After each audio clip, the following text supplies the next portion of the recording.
You all are so beautiful. Look at all this melanin radiating. Man, can we just give ourselves a round of applause for today? I think I've definitely been inspired walking through a lot of these talks and sessions. So I'm just excited for this next kind of session within our program. It's the collective conversation where we'll have representatives come together from each of the groups and just talk about, what everyone discussed within the think tanks. And then, that will be our closing session. Are we excited to hear what everyone's been discussing? All right, so we are going to have Raphael's group present first. I believe there's something here, so I'm excited to see what's going on. So are you guys coming up collectively? Oh, my bad. Y'all there? Look, they beat me to it. All right, who want the mic? Pass it over. Sasha. Let's get the high level. So our group, we were exploring designing for emotional well-being and how we can use tools and technology to facilitate well-being in everyday life. So we're going to start off with some high-level thoughts on what we discussed. We have about 10 minutes per group, so let's just keep that in mind. All right. Now you tell me it's 10 minutes? Okay. Hey, beautiful black people. All right, my name is Tasha, by the way. I had the pleasure of being a part of this group. So we're just gonna go over some quick highlights and then we're going to enact what we came up with. Some prompts that Rafa had brought up for us was, what does emotional well-being feel like to you? What are some tools and practices that you use to cultivate well-being? And the last prompt was, what do Black people and people of color need to be well? Right? And so some things that came up, and I'll allow some other members of the group to chime in as well that came up. Let's see. The song Yellow by Miles Cameron. I said that when I think about feeling good, I think about the song Yellow by Miles Cameron. I encourage everyone to literally just go home and listen to that song. Because if you ask me how I'm feeling on a good day, I feel Yellow by Miles Cameron. Mm-hmm. So that was around emotional well-being. Some tools and practices that come up were taking breaks, breathing, spiritual practices, seeking community, talking to ourselves out loud, and maybe to other things as well, and events such as this. Anybody else want to chime in? Okay, they're gonna make me do all the work. Which time we got? Okay. I might be a little bit of a comedian, I'm just saying. What do Black people and people of color need to be well? Somatics came up, shared language, which in our practice came up to being maybe around colored. So color being a way to share experiences and shared language. Rest, laughter, being vocal, and trusting what doesn't feel good. Am I missing anything? All right, so, and also permission to cry. I wanna also honor that. We should give ourselves permission to feel whatever we're feeling at that moment and being among ourselves and community in order to move past those things. So with that, those are some highlights. We're gonna have Team 1 demonstrate what they came up with as far as a tool to deal with, what was your prompt? How do we make sure that there is emotional courage? The original question was emotional safety, but we rephrased it to emotional courage in the education system. So here goes something. Check. All right.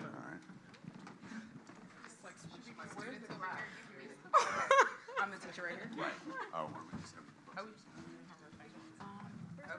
I passed during the first one. I passed, but I actually think. I don't even know who you got. Yeah. Okay, cool. All right, so hello everyone. We are group 1, and we had a prompt that said, how might blank show up blank using blank, right? And so what we discussed was how might emotional safety show up in education, particularly for high school students. And we were really looking at, what does it look like, number one, to transform this idea of emotional safety into emotional courage so that people feel like, their feelings aren't a burden or, something that's so fragile that needs to be protected, but instead something that makes you like a superhero. And also what we determined was that in the classroom, really you can start setting the tone for that, particularly with educators. And so what we came up with is the Emotional Courage Safety Kit here. And this is our teacher, Soleil. Good morning, everyone. How's everyone's weekend? Okay, well, we have about 15 minutes of homeroom left, so make sure you're getting ready for the day, get organized. If any of you are doing your homework last minute, you got about 14 minutes left to do that. I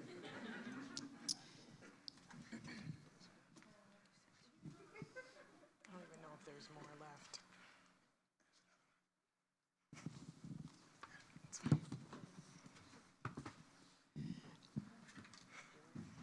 And so basically what's happening right now is that we have implemented a emotional sensor into the classroom for kids to consensually note what they're feeling. And then on my iPad, I'm signaled who is feeling what, and that gives me a better vantage point for how to move into the school day and also to engage and be aware of the way students might be feeling. So we're going back into the scene now. Okay, so we got about 5 minutes left of homeroom, and I'm charging my iPad, I'm doing things. And so basically the way this is done is like, it's not like we don't announce like, okay, everybody check in. It's just like the kids know that as they're getting ready for school, it's a part of their check-in. And then I'm made aware of how all the kids are feeling. And so I know that if one of my students is feeling anxious, if she's not participating that day or, maybe she's disengaged, I have an idea as to why, and I can meet her where she's at. And if I have a student who's feeling lit today, then I know that maybe I shouldn't start with 10 minutes of silent reading. Maybe I should just do a group activity to start the day and that type of thing. And that's it. That's it.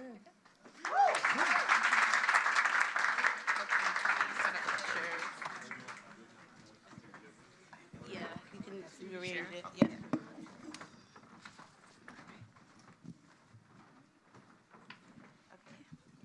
Oh, this is a lot, y'all. Okay. I don't need to. All right. So I'm going to give you a little bit of background. Obviously, spatially, we can't do it the way we did in the class, but we're going to do it as best as we can. Okay? So everybody, how many people are from New York? Yeah, I'm going to preface. And yes, the prompt, I have it in my pocket. Oh, no, I put my phone down. So we had to, hold on. Thank you for that. So our prompt was, how might intention setting and envisioning the life we want show up with strangers on the train, in a doctor's office, in an elevator, or in the comment section? We chose the train because the MTA is a double.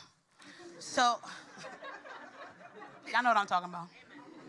The devil, okay? So we start off with a mindfulness Metro card, which will remind you of the intention that you set for yourself the day before, right? So now I am on the platform, and here it says, I don't know if you guys are familiar with the sign on the floor. It'll say, be careful or mindful of the gap. Ours is saying, this is a mindfulness gap, and step in for some brain time, right? And so what we offered is that when you step onto that part of the platform, there would be some earth vibrations like this.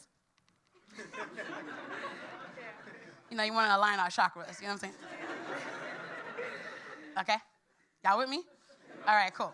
So we do that, and so we go into the train. Now visualize it the other way, but for visual purposes. So there would be a listening side, and on the listening side, there will be steps on how to listen to the person across from you, right?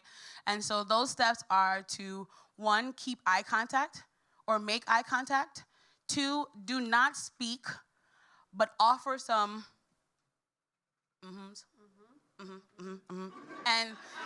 and some nods. Yeah, yeah, And then open body language. And then, that was great. And then on this side, there is an intention prompt where you would first set your intention for the day. Then you would share what you're letting go for the day. And then after that, you would leave, or the last prompt would be, what are you thankful for that day? And so you've had your train ride, and now we are moving to the next portion where you're about to re-enter the world onto the streets. Go ahead. So we either you either go up the stairs or you take the elevator. So we thought if you're taking the stairs, we want you to be able to decompress after having that like amazing MTA experience for the first time. So what we would do on the stairs, they would be color simulations to subliminally like get you in a calm mood and a calm state. And there could be a game where you have to step from like little blue dots, and each blue dot gets bigger and bigger to expansively show you to calm down and take a breath. And there would also maybe be a projection of like a waterfall or visual images which help us to calm down, so that like you're about to enter the street, get that 9 to 5, get that bread, you know that like, let me bring it back home. If you take the elevator, it would be a sound and a tactile experience. So there would be like maybe something for you to play with. There'd be a little thing that comes out and you can hold its hand. Or if you need to be held for a little bit, you step back into the elevator and something like envelops you. And there's maybe some like, I don't know, some Miles Davis playing or whatever else for your sound needs. And then you've had like a pretty perfect MTA experience from top to bottom. Thank you.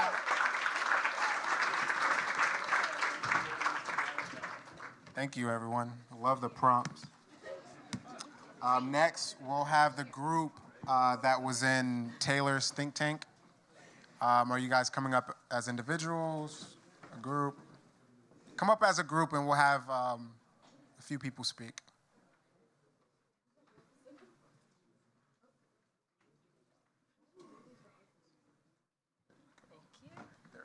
Come on up, guys. Okay, right here. So we have a lot less props. I hope you guys are still entertained. We wrote down our solutions, so I didn't forget, just checking myself in. So the topic of our think tank was climate change and community, and though I work pretty broadly in environmentalism, the focus today was on how to help communities that are working at the intersection of social justice, environmental justice, and climate change. So we talked about steps to make sure that everyone is involved in this conversation, not just environmentalists, not just those of us who have access to green spaces and reusable containers and that sort of thing, and how to move us all forward to a more green world, for lack of a word. We've also talked about whether or not to keep using that word.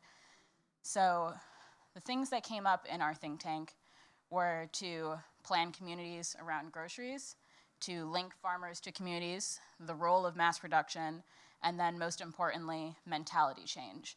And when we touched on mentality change, that became a topic for all of our discussion. So we talked about how changing mentality is not an overnight process. It's not something that happens instantly. It's not a one solution for all. So what might the steps of mentality change be? So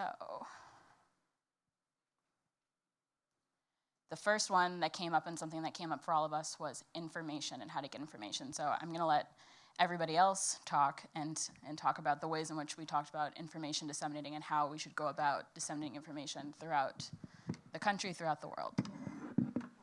Oh, sorry. Yeah, go ahead. So one of the things that we talked about was meeting people where they are and focusing less energy on trying to convince people that what they're experiencing is climate change, but letting them spreading information in a way that you say, okay, this is what climate change is for you versus this is what climate change is for someone else.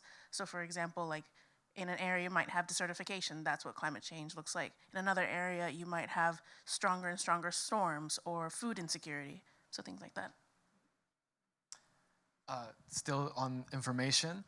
So we talked a lot about, for example, like how do we, if we understand that certain things are better for the environment, how do we give people this information without first being condescending and asking questions like, what is it that people need in their communities?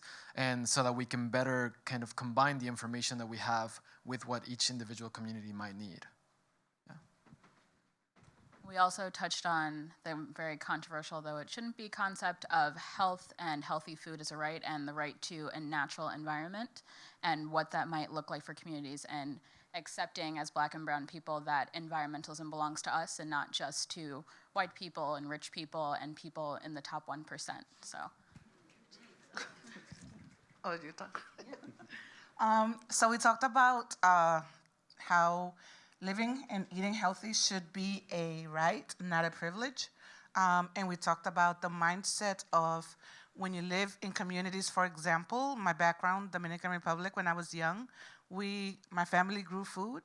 So food and money were separate things because we were able to eat from, our backyards. And so here, food can be societal, like a sign of, your economic background, right? So we talked about how do you change the mindset that food should be, healthy food should be a right for every person. So we also talked about corporate responsibility and voting with your dollar, actually voting in general, and focusing your efforts on specific tasks so that your efforts aren't distributed across like shallowly.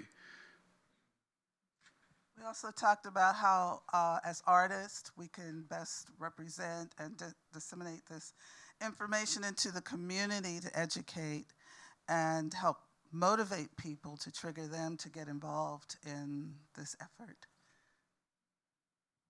And finally, we talked about how we can get celebrities to help people find what they like about climate change, because it is such a big umbrella.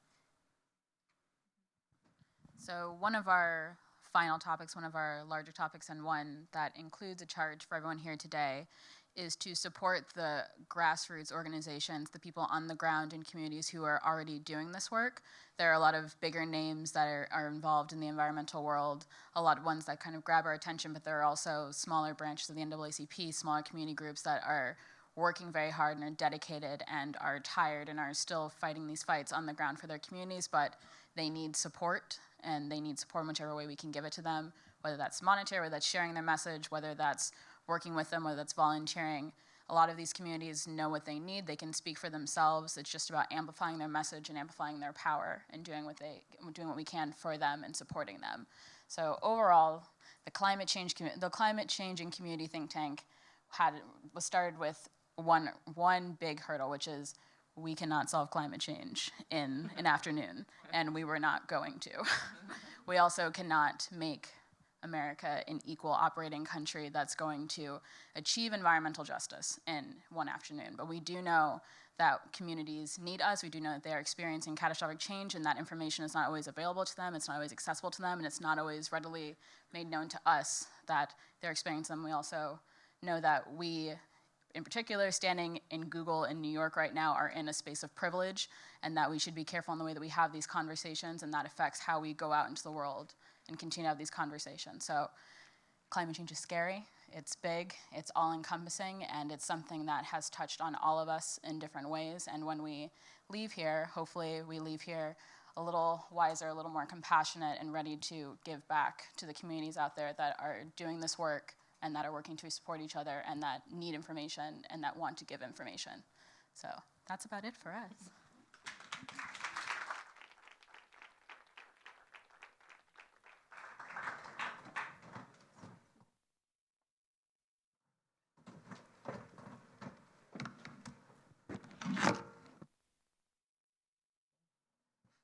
Well, sorry.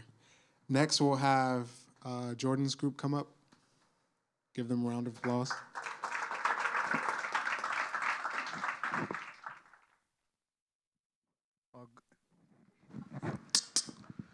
Good evening, everyone, again. How you doing? This group had a very fruitful discussion. We went off on different tangents, but essentially, we applied a three-prong approach to 5 different scenarios. So I'll state the questions, or the prompts rather, and I guess we'll each talk about them. So the first one was, how do we aggregate Black and brown communities that are segmented by language, economics, and politics? And the 3 prongs identified in this think tank included music, dance, and food.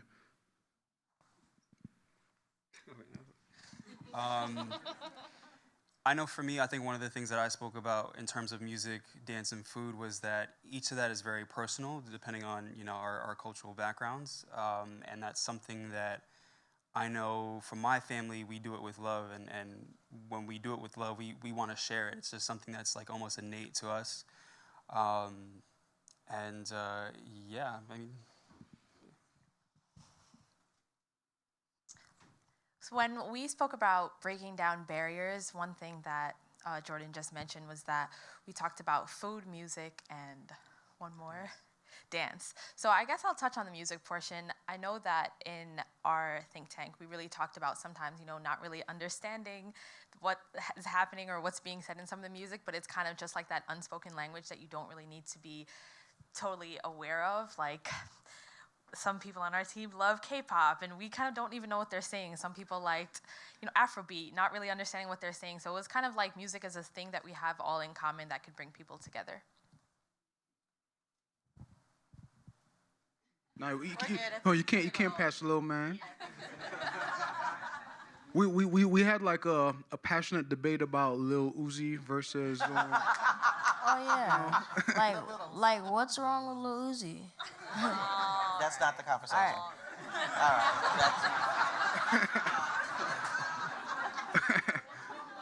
All right, so you can learn from anything in any situation, right? So the next prompt, what role does language play in Black and brown communities being segmented? So language is defined as being the way one interacts with their immediate environment, and the overarching prongs included culture, identity, and gesture/body language.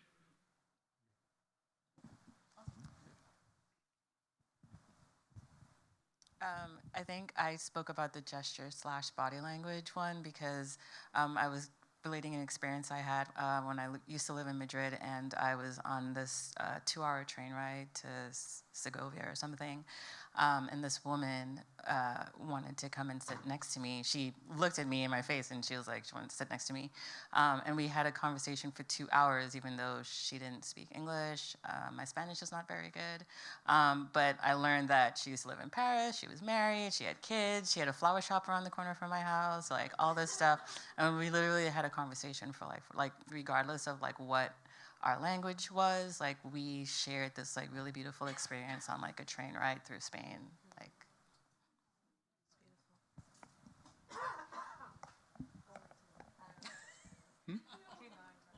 All right, so the next prompt, what does the African identity mean to members of the diaspora in the West and the global South? And the prongs identified was pride, a sense of home, and connection.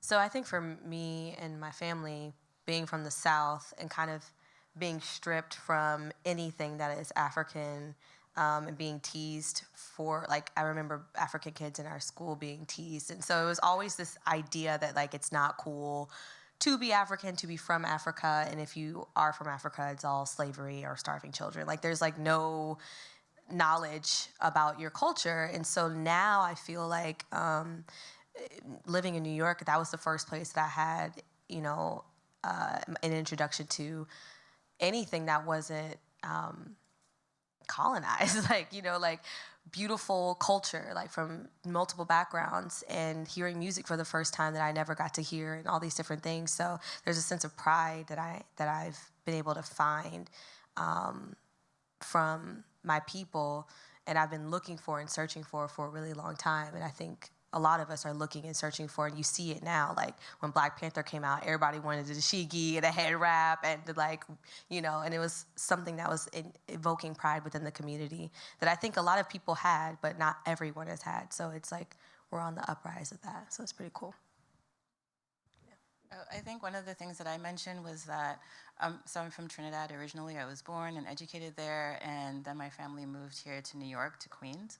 And so growing up, like my identity was solely around Trinidad. It was like you're Trinidadian first, and then you're Black, you're Indian, you're Chinese, you're Syrian, you're Jewish, you're Lebanese, or whatever. Because there are all these different types of peoples that are living in Trinidad. But the one thing that we all had in common was that we were all from Trinidad. We were Trinidadian, we're Trini, and we're super proud of that fact. So.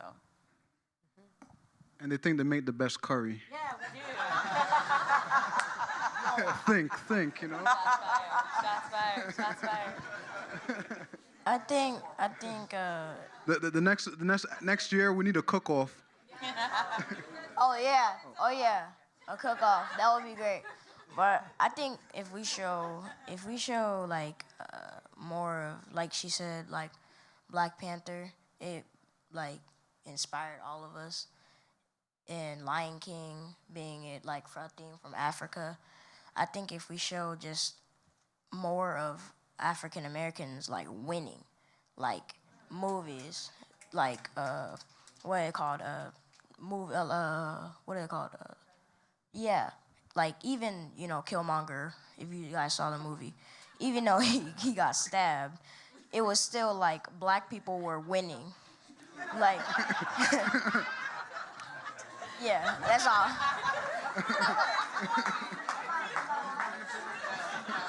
I get it. I'm sorry. All right. I'm gone. Oh,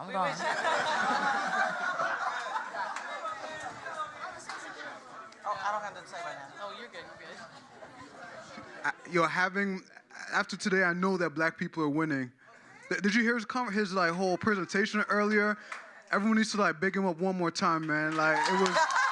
It was great. It was excellent. And Mom, like, a lot of credits to moms, For real.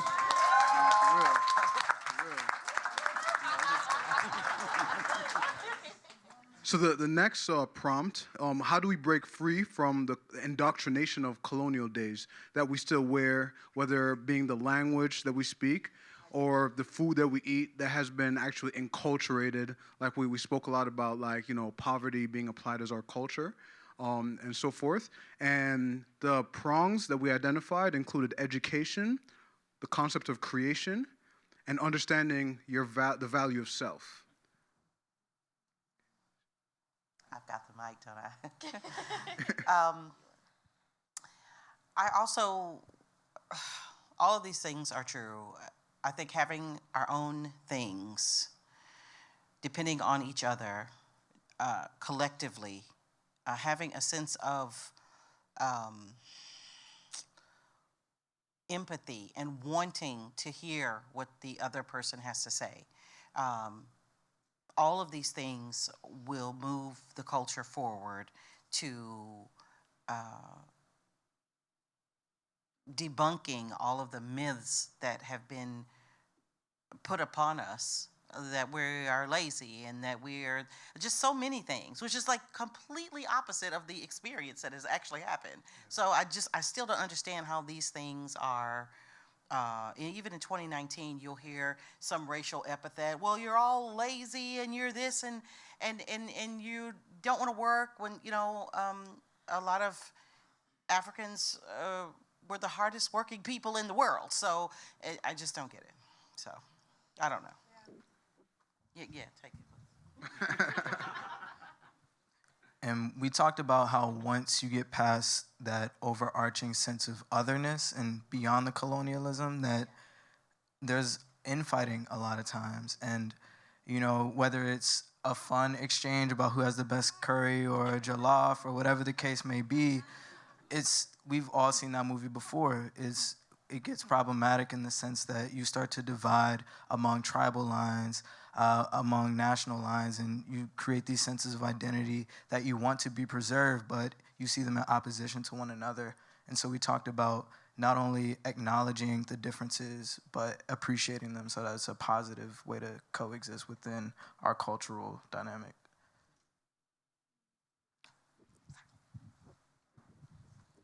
I also think that something that we collectively spoke about in our panel, which I want to share with everyone, was that we made the distinction with colonialism really being the breaking down of civilizations. I think Celeste in our group mentioned that the Confederate documents that were started like America were based on the Iroquois Confederacy documents, right? And then when the Americans took it over, they eradicated any mention of equal rights for women, they eradicated any mention of care for the environment, and then it's just like all that breaking down of civilization is just what colonialism really is. And one way to combat that we talked about in our session today was to keep creating, right? Because like the things that we create are the things that are being broken down, gentrified, colonialized, and things like that. So it's like the things that everyone in this room are creating are the things that people want and the things that people are like that are cool. So like a way for us to just keep moving forward is really to keep creating, because like the colonialism is really breaking down, you know?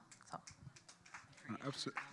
Absolutely, and you know, like with creation and intellectual property, like it's so important because like in a lot of cases, you know, in our communities we don't like have generational wealth, but like we're tasked with like intellectual property at like a proportion that like is not comparable, you know, in the room filled with like other we're rich, like we're really rich. Even if you don't have $1 in your pocket, the ideas in your head makes you a millionaire.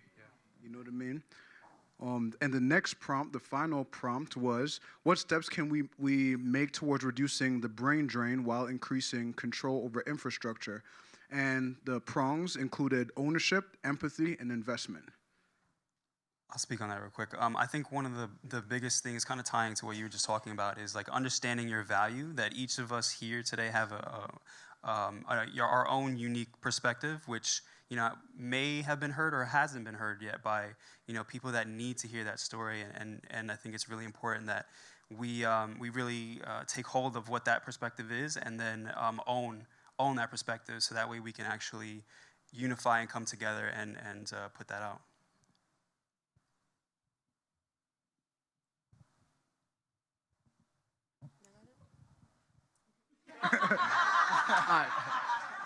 So like I remember in this session specifically, Celeste made mention of like, because we're talking about the Caribbean and the brain drain. So one of the things that I was talking about is one of my classmates, when I was in elementary school, she went on to study physics at UE. She was valedictorian, and then like she sat around like in her family's house for like 3 years looking for a job, right? Until she found a job outside of the country at Schlumberger, and she ended up living in the Middle East, like she was in Abu Dhabi, and she was like a couple other places. She lived on a rig at one time, which she absolutely loved. She was a petroleum engineer, and she, you know, did that for a decade at least, and then moved back to Trinidad and like opened up a yoga studio and is like doing all this stuff now. But, you know, like before she had that opportunity, she was literally just like sitting around looking for an opportunity like in her own country. In Trinidad, which is a country of enormous like oil wealth, here she is like a specialist in the field, and she couldn't find an opportunity. And yet I knew so many people, expats from Europe and stuff like that, who would come to Trinidad and live and had all of these positions that my friend would have happily, you know, like filled, but she had to go elsewhere to kind of like build up her career. So That's great. We had a fruitful discussion, as I said, and like, you know, what I can take away from this is that invest in each other, and you know, that supports ownership and, you know, tightens the gap, you know.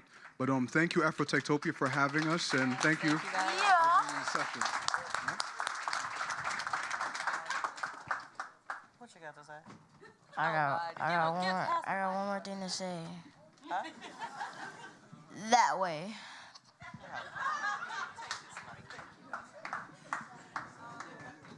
Okay, next we'll have the group that was with Taj.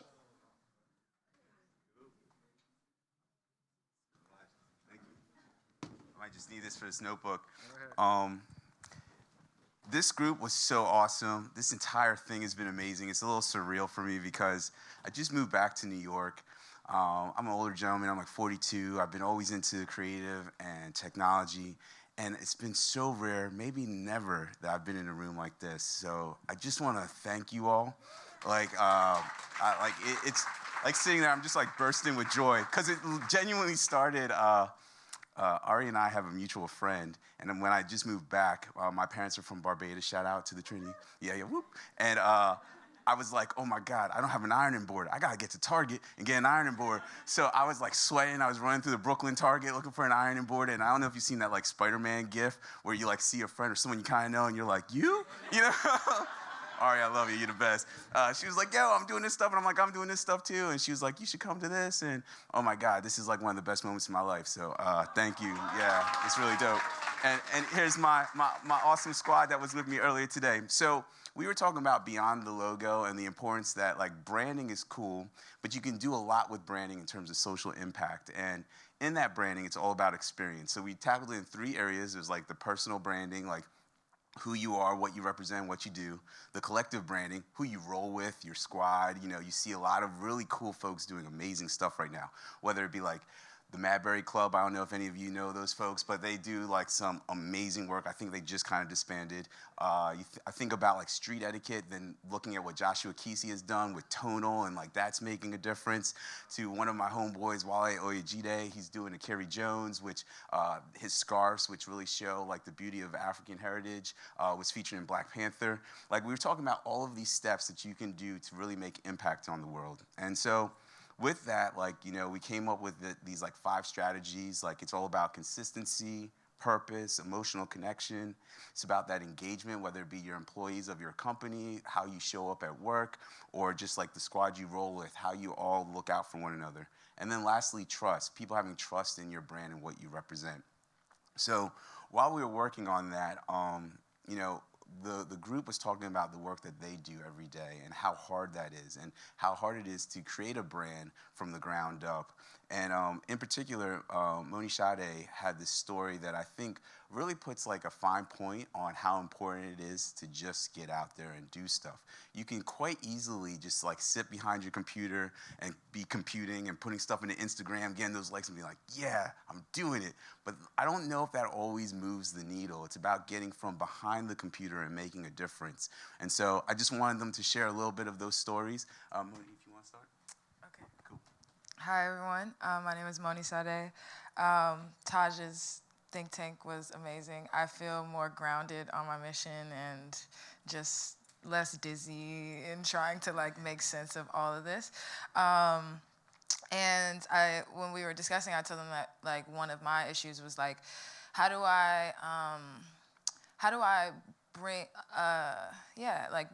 bring all the content that I've collected over the years of like figuring out if what I'm doing is a thing, and like integrating that into like this now like polished version of it. So I'm writing a book, or I'm publishing a book called What I've Found So Far. And What I Found So Far started as like a bunch of thoughts and like sayings that I would share with, like, I'm a barber, I would share them with my clients, and then like also on the walls at parties and things like that. But the story that I shared was actually AFROTECTOPIA became another like element of it, because last year in August, I did like an experiment. Like I'm writing, and what I feel like I do is way more like design or like engineering than I feel like it is poetry, because I'm trying to like create firewalls against recurring anxieties and fears that I have, like to protect my creative space. And so I'm writing like quick anecdotes, and so like to find out if they were a thing, like things like that are floating around the internet everywhere. But I was trying to figure out if what I was doing was different. So I'm like, I have to test this. I have to test the public. And so like, I've done like guerrilla installations at like Art Basel. Like I was just at Art Basel and when I went for the first time, I was like, okay, if what I'm doing matters, let me see if it matters here. Like, and so I took an Uber to Walmart, and I got, a roll of paper and marker and tape. And like, these are people who are like showing work that like they've worked on for years maybe, or like elaborate things, but like my simple like, you know, pinup of these quotes, like I watched how the public reacted to it. Like they're just walking through the streets in Miami. And so last year in New York, I did that in Union Square. And this is, I guess, a tale about like, you know, testing your work. And like, I was like worried that like, you know, I wasn't sharing enough on Instagram. Am I trying hard enough to like get what I'm doing out there? But doing it in the public has actually like, you know, created many opportunities for me. So last year, I was actually talking to Jess, who was is showing her work out there, and we were like exchanging information. And I showed her like a picture of one of my signs. Like I sometimes put the quotes up with like just paint and paper, and she's like, "Have I met you before?" And I'm like, what? Like, we just met. Like, so what are you talking about? But she was like, are you based in DC or in New York? Because don't you do this in Union Square? And it shook me because I'm like, wow, this is coming full circle again. Like, you know, like an experiment that I did last year. And now a year later, I'm happy to have like a physical copy of that book, which I was encouraged by that day by people who stopped by, and then like a seed then just flowered, you know, again. But other things, it was crazy. But other opportunities came out of it as well. Like last year during Meek Mill's album rollout, he did a video that was like a critique on the criminal justice system, and it was like released in the New York Times. And like a guy that I met the day that I did an installation of my quotes in Union Square, emailed me a month later and like was like, hey, Moni Sade, like I saw your work in Union Square about a couple months ago. I'm writing this project that's going to be an op-ed in the New York Times. I'm interested in having you come on board to write. And then like we discuss, he like has me sign like a non-disclosure agreement. I'm like, what is this? And then he's like, oh, have you ever heard of Meek Mill? I'm like, what? Like, have you, sir? Like, I don't understand what you're asking me. And I say this to say that like, I'm super encouraged by AFROTECTOPIA and someone like Taj, who's like helping me understand how to synthesize turning all of these experiences into a brand that works, because like I have these real world experiences that I'm trying to like translate now. But he was telling me, he's like, don't worry, like the real world is like important too. Like, you know, like it's not just like what you do on the internet. Like take those like, you know, those checkpoints and those marks as like very significant data points. When you think about creating your brand, and also like cast your net, guys. Like even if you don't know like what you're doing yet, like share it with people and let them help you figure it out, and let them help you figure out what to do with it. And that was one of my stories.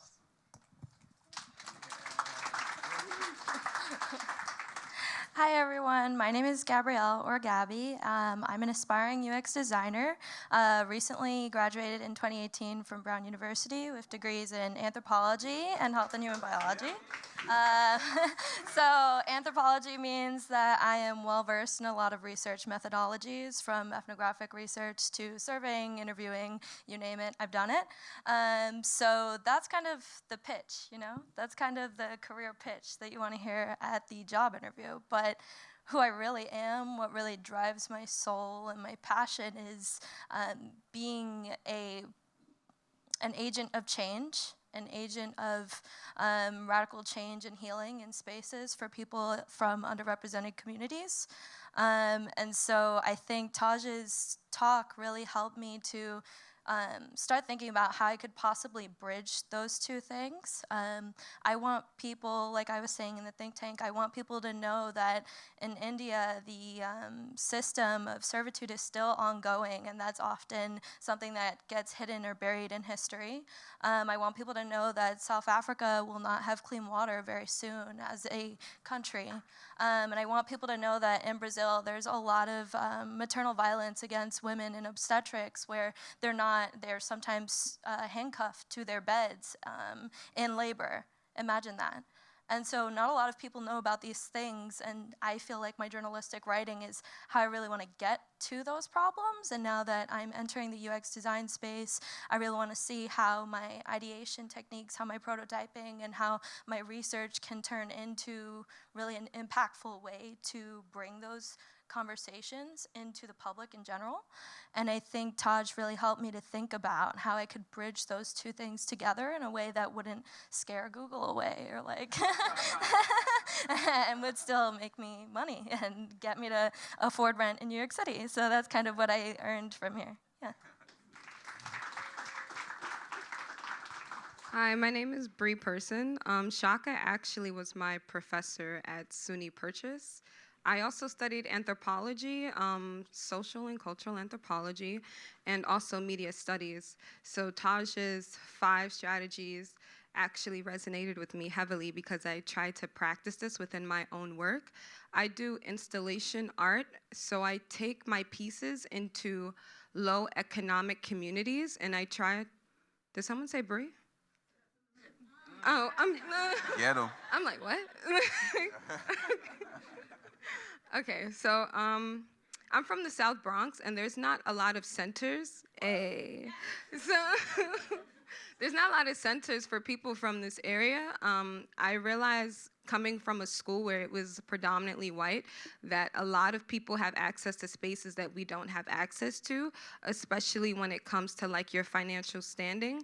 And coming from an area where it's hard to kind of be in tranquil spaces without being tried by police officers. Like even going into the park with my installation sets, I'll be stopped by policemen asking me what I'm doing there, or just surveilling me kind of heavily. But what I love about being in these spaces around people in the same economic standing that I'm at is like I'm giving them a space to sort of be themselves. So what I do is I set up denim sometimes I set up grass, or I spray paint different areas, and I bring my skateboards to the park, and I let kids in the area just skate on my boards, and then I record how they're interacting with me.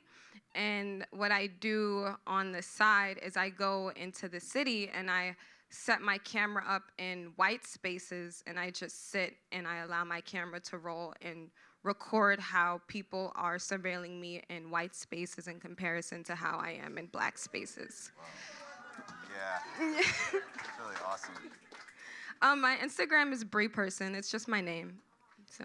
So, thank you so much. As you can see, I was just deeply inspired by all of you, everyone here. Like, what I find so magnetic and amazing about what you all are doing is you're just doing it. You're just like getting out there, making stuff, experimenting, which I love that word, like, and really pushing things forward to see what happens. And so, we talked about this in our group, but I think the most powerful thing is if we all stay together as a collective. That's the best brand, is like us just being unified. So, I don't know if my email is around, but I'm part of the Slack channel. Anybody, anytime, anywhere, you can hit me up. Taj Reed, peace.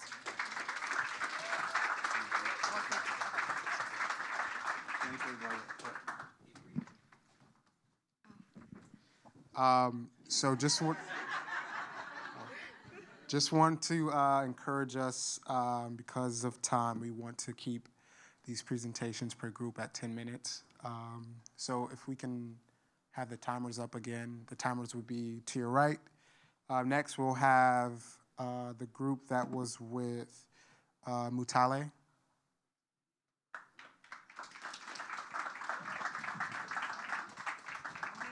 Let's all come up. They all did. We should, too. Yeah, let's all go up. And then, who's speaking from each group? So I'll give you a group one, and then I'll share this with you. Yeah. Oh, wow. Is this a cluster in our respective groups? Yeah. Okay. Where are we? Hi, everybody. So we were looking, we were the policy group, but more specifically how power moves through in terms of what we're going to be able to do with technology. So we opened up with an overview of the work that I do, and over the last 2 years, I've been working really heavily on Congress and ended up being the first AI policy advisor to enter 3 bills to the House last year. So the things are, yes. And even though the bills are national bills, in all of them were embedded racial and social justice principles. So looked at algorithmic accountability and looking at racial bias as being problematizing that. looking at deepfake technology. I am a former, well, current, but former documentary filmmaker, so the integrity of audiovisual material is very important to me. And then finally, looking at biometric data in housing and really advocating that facial recognition, voice recognition, these other technologies should not be a condition for housing. I'm now pivoting. I can still do that work, but I am in the process of starting a new organization called AI for the People, where we use popular culture as a way to democratize this information. Because it's criminal that this information sits with me and sits within Silicon Valley when we are all technologists. So we had a challenge. We split the group into 3. We first discussed the exposures of some of the bills that I had been a part of, and then split the bills into 3. And I charged each of my groups to come up with an artistic artifact that could be embedded into a popular culture product that would help communicate this out. So my primary audience has been policymakers. My new audience are now Black and brilliant people like the people I'm with today. So I am gonna stand to the side and let each group come forward and speak about their product. And this was an incredibly powerful experience for me, and I'm hoping we can actually produce some of the work that we have been talking about. And if you are so inspired, come and see me, because you're the people that I want to explain AI to.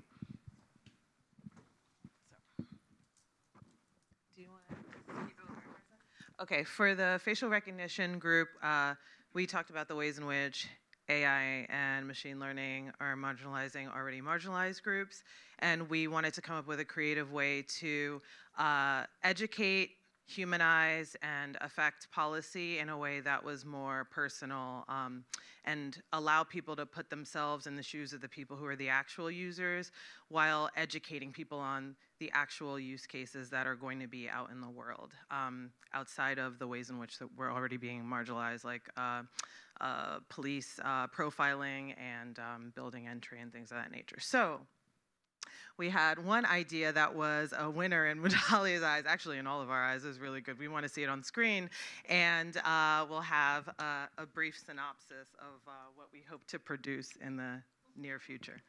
So we were talking about heavily that a lot of the problems with AI is we know that the error rate for brown and Black women is 33, 34%, but white men, it's 1%. So the problem is getting white folks to care about what's happening primarily to us. So we said, you know what?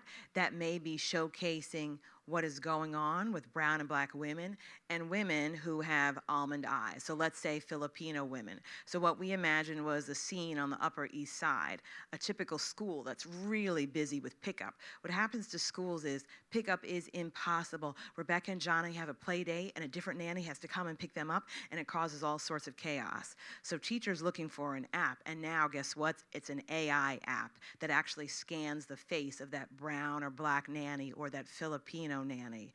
But what's happened is the AI has had an error. So Rebecca doesn't get to go where she's supposed to go.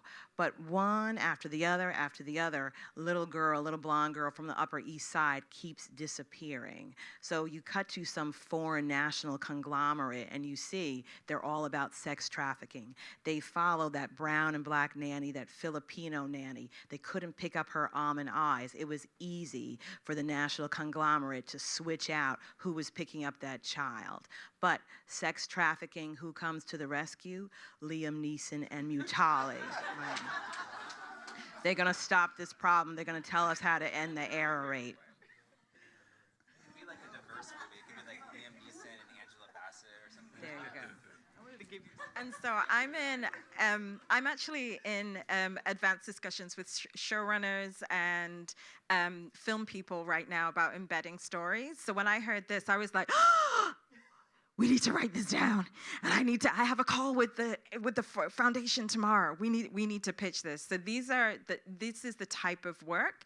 This is the type of way that we want to embed policy. So I love that. So thank you. And then which group was?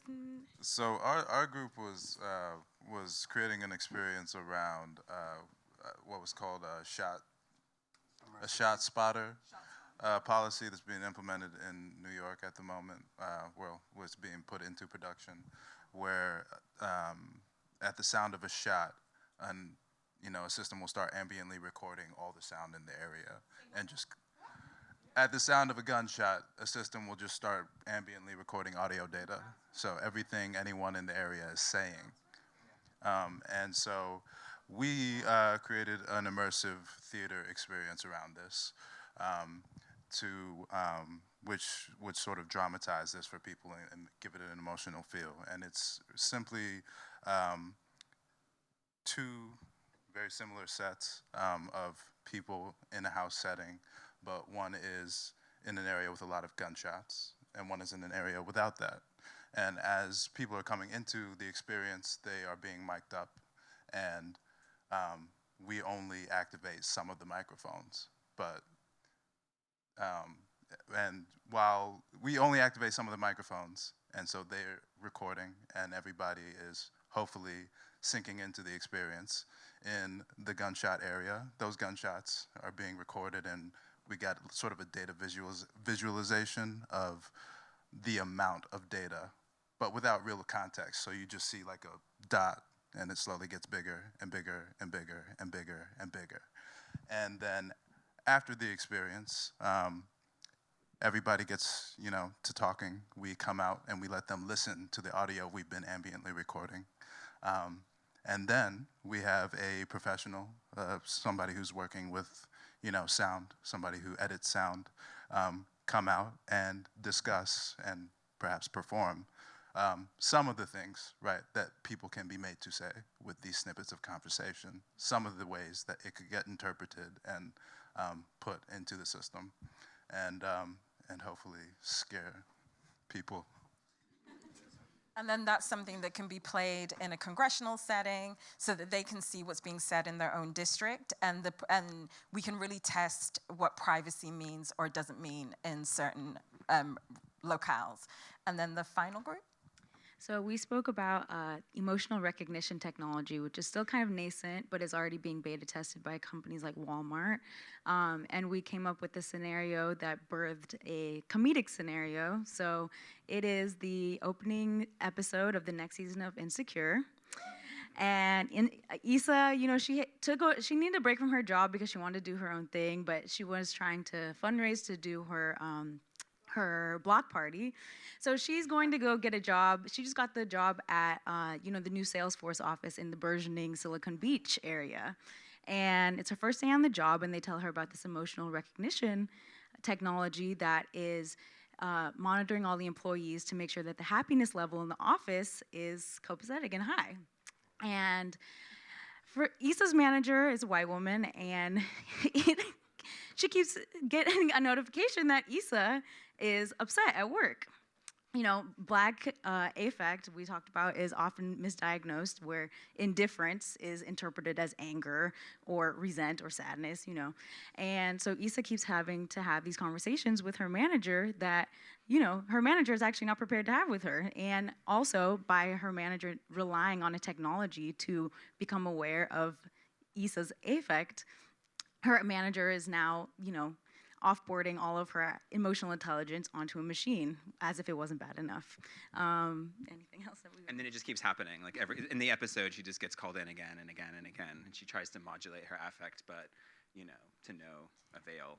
And we thought that that would be a way of explaining a technology without having to use the words AI, without having to use the words machine learning, but really showing the lived experience and how problematic they are.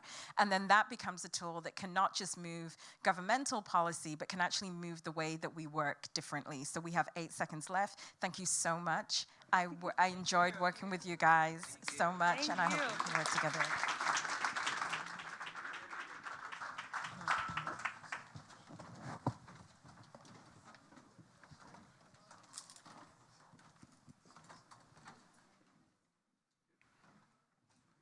Thank you for sticking to time. Seriously. Next, we will have the group that was with Jerry. Can you all come up? Yes, I see it. Thank you. Hi, everybody. I'm Najiri Samaj, and I am here with my group. Hello. I'm Najiri Samaj, and I'm a teacher. I'm a secondary school teacher. I've taught middle school and high school for the last 20 years.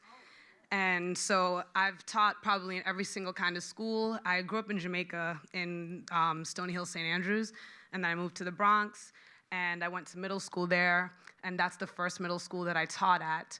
And then I've taught everywhere, and 10 years public school, and now the last 10 years I've been in private school. So I wanted to talk about decolonizing education. And so I'm a Spanish teacher, so I'm really into language and communication and creating common language so that you can actually communicate. So when my group and I met, the first thing we did was define some terms to see where we're starting from in terms of what is colonize and what is education. And so based on what Google says, education is like systematic indoctrination, basically, and colonize is political control. So if these are the things that we're talking about in terms of like a classroom, that does not sound good. And nowhere in there was the student at all even mentioned, the learner. So when I think about decolonizing education, I'm thinking about how do you center the student, how do you center the learning, how do you establish a learning goal, and then how do you achieve that learning goal. So my group and I discussed these things, and I kind of did it, I think I did it through this user design sort of a lens in terms of we needed research. So we needed to talk to students to find out what students need, what learners need, instead of being the adults that we are and saying what we think these students need. So everybody went around, talked about themselves, which they'll share like the highlights of that. And then we came upon a problem statement, and then what our potential solutions would be for that problem, which is the topic decolonizing education. So if you guys would just share what you guys discussed.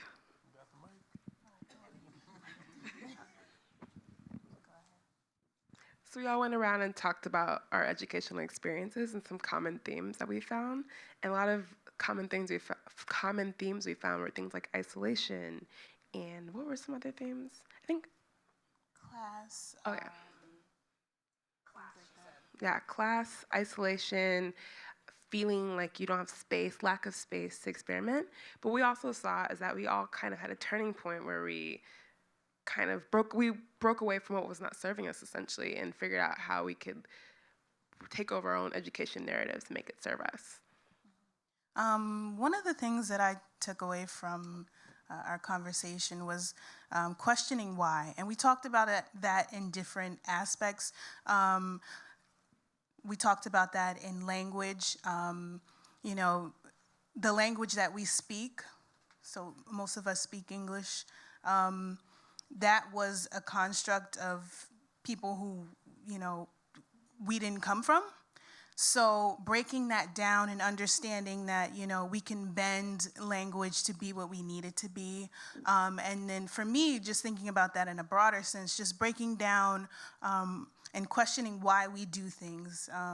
You know, why do we teach in this specific way? Why are classrooms set up in this way? Just questioning the why and then finding the intention, you know, in whatever we do. So that's one of the things I took away from it. And for me, I think it was important as far as just providing space, right? Providing space for whoever is trying to learn something, nurture whatever it is that they're already bringing, right? Going back to the language thing, right? The language of these definitions is these students aren't actively participating in what they're learning, which, you know, in our opinions is wrong. It's not how people should be learning, right? You should actively be participating. You should be showing up in spaces that are allowing you to be nurtured and really engage in whatever it is that you're trying to learn more of or that you're trying to open up to receive. So I think it definitely begins with changing the language. It was one thing you said in Jerry about, I wrote it down. Yeah, but even, it was a phrase. I'm going to just pull it up because I liked it. Yes, do what you want with language. Oh, yeah. Right? So I took that away, like, do what you want. We had this phrase where it was giving space, and we're like, oh, man, we need a word for that. And then, you know, and Jerry was just like, we can come up with a word, right? Like, they created this language. It's not ours, right? English is not our language. But so what, right? Let's come up with something that describes what it is that we're trying to articulate. So it was a really dope discussion that we had. I don't really know where to start because I wrote quite a few things. But coming back to the language, some things that really marked me, and I was like, damn, I love this word. It's Caribbeanists. So I'm from the French Caribbean. I was born and raised in Paris, but my mom is from Guadeloupe, which is a butterfly island in the Atlantic. And growing up in Paris and moving to New York, that kind of unlocked my awareness of who I am as a black individual and start to ask questions about what did I learn over my 30 plus years, and how can I now help other people also explore and discover what they can become, especially people from my little island, which is isolated, which is a French colony, which means that you don't have a lot of resources.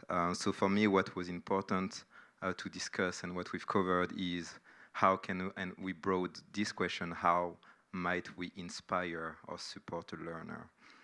And to this, we mentioned a few terms that I wrote, which is protect, nurture, give space or create space, equalize power. So all of those things to say that, and I love the little kid that was over there, that was just amazing to see. Little Black Panther. And to me, it kind of start there. I want to have an impact on the youth and the Caribbean youth. And then that starts with my little cousins who don't have the awareness of what they can become.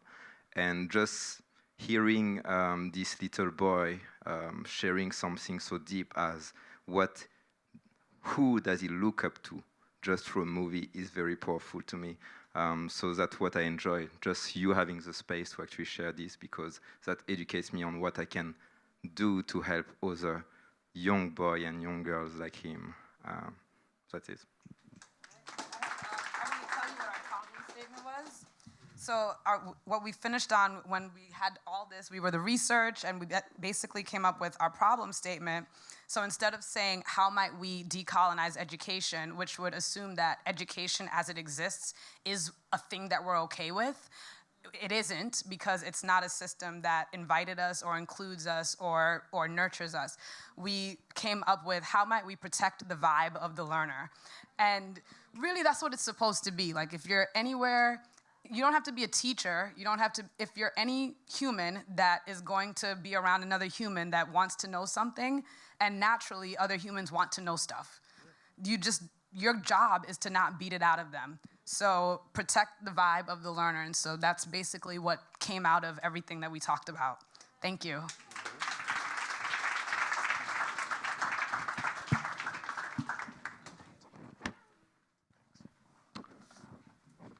Last and certainly not least, we have the group that was with Rhonda.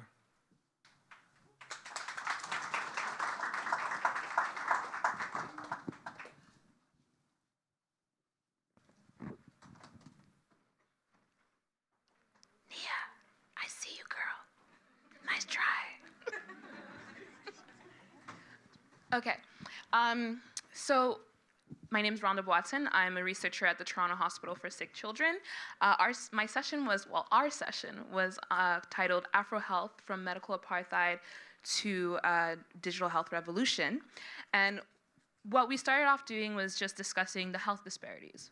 Black women are more likely to die from breast cancer. Black men are more likely to die from prostate cancer. Our black children are 2 times more likely to get asthma. And one of the hypotheses or the ideas surrounding the session was maybe the lack of participation or black representation in medical research could be blamed for that.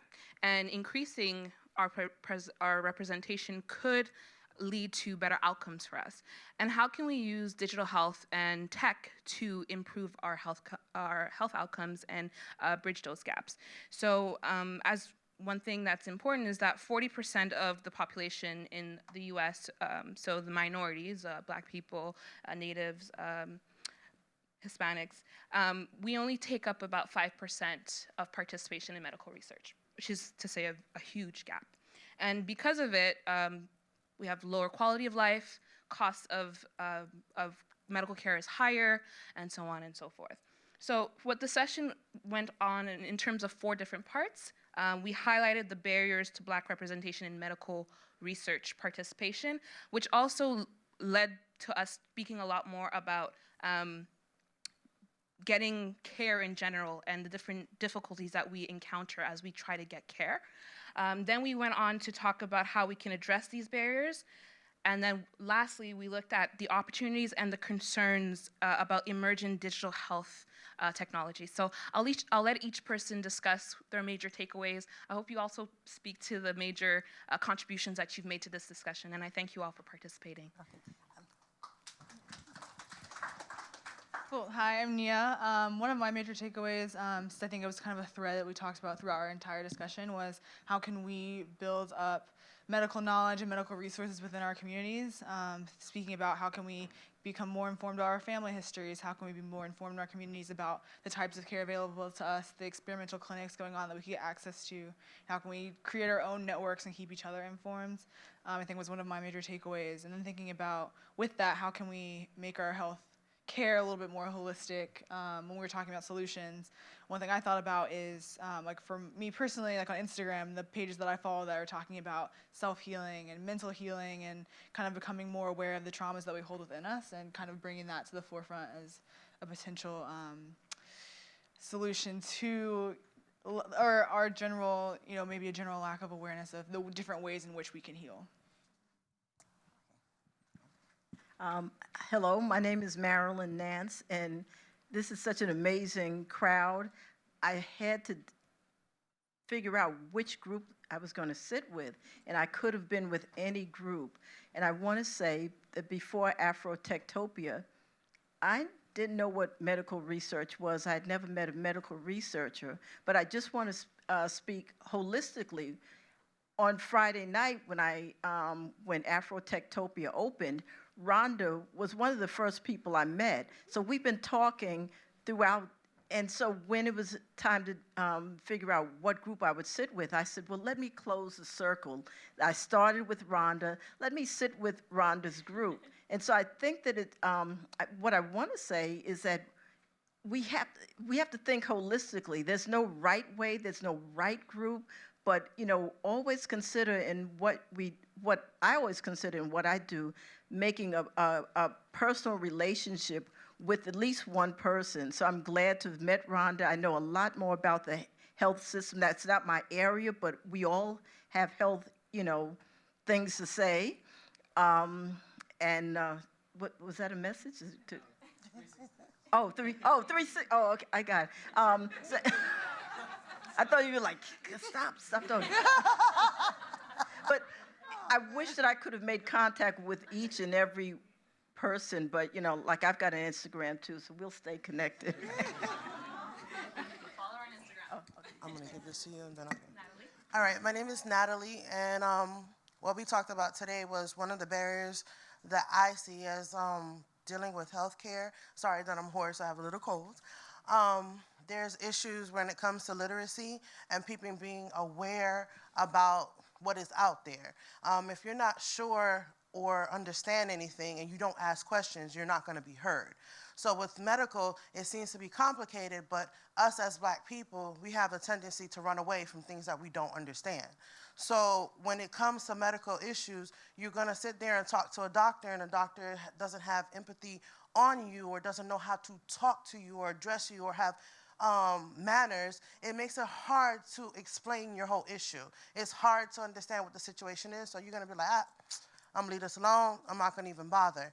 But us as Black people, we have to learn to stand up and try to make things a little bit better so we can actually make sense of the situation and understand you. You know you. I don't know you. You know yourself. So if you're not feeling well, you're not going to sit here because the doctor told you, it's in your head. You're going to go about your business. No, it doesn't work that way. You have to inform yourself. You have to research yourself. You have to understand yourself. That's one. Second barrier is to be in a situation where someone doesn't approach you properly and you give up. So that giving up, and we do that in life. We give up on a lot of stuff real easy because something comes in our way. We as people, we have to stand together and say, listen, I have a little problem. Elbow this person and say, listen, I need your assistance. Or I need to understand where you're coming from when you tell me you have X, Y, Z. Education is the power, and sometimes we're very ignorant in certain things to understand that power. So we have to work with each other as a community, as we're doing today. Everybody's here to show each other what we need to do. And the biggest thing also for us as working in medical, because I work in medical, is to also be empathetic to each other. There's sometimes you come to a person, girl, what you got going on with you? You look sick. No, this is not the way you do things. Am I wrong? That's what some people do. Or you, oh girl, what's up with your hair? You losing your hair, what's wrong? You know, making things seem bigger than what it is. The best thing is to find empathy. Hey sis, what's going on? Can I help you with anything? I need to talk to you. Let's have a conversation. Let me see what I can help you with. If we do that as a community, things will get so much better and blossom to a point that nobody can stop us. Hey, my name is Bomani. I really appreciated the session. One of the things I took away, despite we had a lot of slides and we talked about a lot of things, but one thing I did definitely want to call out that I valued a lot is that there was just a lot of space to just hear about people's own experiences in relation to the medical system, and I felt that that was really informative just for me to just hear how people have experienced that. I think in terms of barriers, we talked about the historical foundations for Black skepticism around medical practitioners, and also just how lived experiences of discrimination or mistreatment affect that. But I think one of the things that was brought up a few different times is this sense that doctors don't necessarily respect or intuit or respect people's ability to understand their own body or intuit things that are going on with them. So I think that was really useful. But on the other side, I think it was really useful to also think about how being engaged in the research or being participants in the research is super key to us actually having the opportunity to receive health treatment that is going to be actually effective for us. And so I think it was really cool to actually not just be critical, but also start to kind of solution make in terms of how do we actually create a more just cycle around the production of medicine that we can actually use to heal from different things. So. Hi, my name is Jarrett. One of the big takeaways I took from this one was with respect to health tech and health and science, we have a lot of concern about data collection and how data is used. So with respect to health and tech, it's how is our data as patients being used by tech companies that are engaged with health? Who has access to them? Who has control of them? Who is viewing them? And then another perspective on data collection is, even with respect to medical research, we spoke a little bit about the conditions around gaining federal funding with respect to the National Institute of Health. They mandate that there's specific categorization around race and gender to get federal dollars, but which is legislation built with good intentions, but a lot of these studies don't come in with they're collecting racial information, but they don't come in with a formal definition of race. And so what happens is they have sloppy input, no formal definition, but they will make kind of unfounded claims or genetic claims based on race, where they're really using race as a proxy for some kind of social condition, some kind of geographical condition. And then the last thing on data is we touched on, and to build on what Natalie and Nia said, we as patients have our own expertise. We live in our bodies every moment of every day, and we have our community expertise. So that's data that we're aware of and that we have. We have family history, we have community history. And we go into a doctor's office with that. And so, we talked about an idea where we use tech to collate that community and that individual history, and we come into the experience as experts as well, in collaboration with doctors who are health experts. So kind of those 3 points were part of my big takeaway from this. Peace, good afternoon. My name is Deshaun, and that's exactly what I wanted to speak to, so that was perfect laddering. when we were talking about results and how we could provide solutions for the issues that we currently face, from a tech aspect, we talked about there being a possibility for there being an app that we would use. And the reason for the app is when we go into a doctor's office, if there is an issue that looks like something might be coming up, the physician is going to ask you, what's your family history in this space? And if you're coming from a family where people don't go to the doctor often, or if they do, they're not sharing the information that comes out of those doctor visits, you don't have an answer to give them, and that leaves both of you at a disadvantage. So what we're talking about with this app is sort of using something that's community-based, and the community is the family, and everyone has access to this. So if I go to, if I talk to my grandmother and I learn that there's hypertension within the family, that's put in the app. When I go to the doctor and the doctor asks me about if we have history in this space, I can look and say, yes, actually we do. And whatever results come out of my session with my physician, I can then also add to the app. And all of my family members that are connected with me through that, they get an update. They get to see, oh, so this is something I need to share when I go to my next visit. So it's promoting transparency, it's promoting health awareness, and also keeping the family unit together in that aspect as well.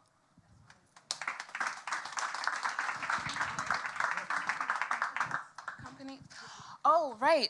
So to conclude, once again, thank you guys all so much for your great participation. There are a few organizations that are helping in different ways. So Howard University's Cancer Center and Driver have a system where they are connecting cancer patients to clinical trials. There's the Cobb Institute, which has a project called All of Us, where they are collecting data, genomics, and they're actually oversampling groups that are underrepresented in research with the vision of being able to have a precision medicine, which is medicine and treatment that's based on your genetics and your genomes, that's more personalized to you. So that's the All of Us project. And the last one was the Human Data Project, I think it was called. So that's actually an AI, technology that's being that's developed, which reads into your electronic health records and actually looks at your demographics and links you to clinical trials that you would qualify for. So these are some of the three solutions or three companies that is being worked on. Oh, okay. So we did highlight some Black excellence. There's Patient Tory being one who is, it's a blockchain electronic health records that was founded and still managed by Krista McFarland, which is a Black woman. There was a few others. I know we're running out of time, but I love you. There's a lot of projects going on. So if anyone is interested, please feel free to come and talk to me after. All around the solutions, a lot of them do need to be addressed by health professionals and the government, but that being said, there are some approaches that we can solutions that we can also implement within our organization, within our communities, to make sure that we live and improve our lives and our health. I love her. One of the things I mentioned is that all of my doctors, every single doctor of mine is a Black woman, and so it was interesting. Some of us have never had Black doctors, so I kind of said, like, everybody, go get yourself a Black woman doctor. I mean, that's one thing you could do. Just make it a point of something, just as a beginning.